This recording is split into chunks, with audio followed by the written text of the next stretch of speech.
12306實用教學第3課改票及退票。喺中國鐵路12306線上票務平台購票後，要更改行程，可以唔使去車站，隨時喺線上辦理改票同退票。開始改票前，要先留意以下幾項，改票就更加順暢。第一，更改跨境票只可改出發日期、車次同車廂等級，唔可以改車站。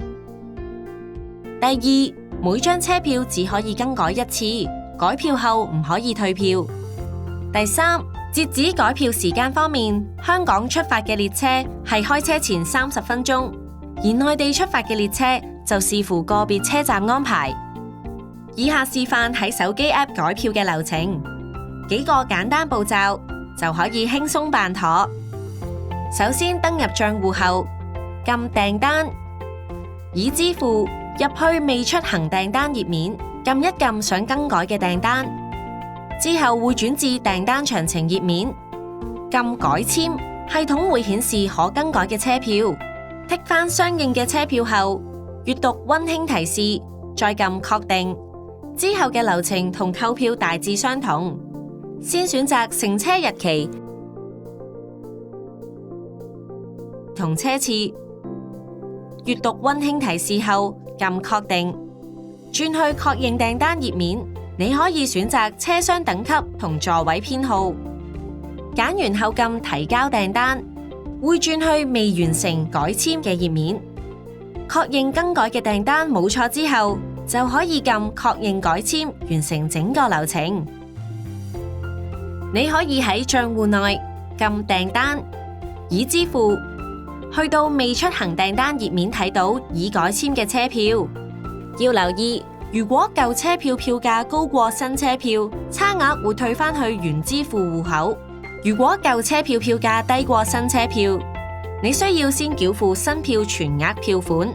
系統會喺完成改票後，將舊票款退返去原支付戶口。為咗更方便旅客更改行程，喺車站以電子支付購買嘅車票，亦可於12306辦理改票。如果已通過人證核驗嘅用戶，由其他人用電子支付代購嘅車票，都可以喺12306改票。你可以到訂單頁面，撳本人車票，然後進行以上改票流程。要留意，如果已經攞咗報銷憑證嘅車票，即係有由官方發出嚟報銷車費嘅證明，就唔可以喺12306改票，要到車站辦理。開始退票前，亦要留意以下幾點，以便順利退票。第一，已更改嘅跨境票唔可以退票。第二，會因應退票距離開車嘅時間，旅客可以攞返部分票款，例如退回係跨境票，喺列車出發前8天或以上會退回95%票款，7天至48小時前會退回70%票款，而48小時內只退回50%票款。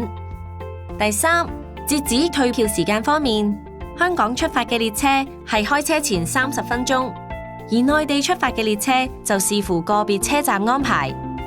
退票同改票流程大致相同，你登入賬戶後，撳訂單，已支付，進入未出行訂單頁面，然後撳一撳想退票嘅訂單，轉去訂單詳情頁面，撳退票，剔返要退嘅車票後，之後會顯示整個退票訂單詳情，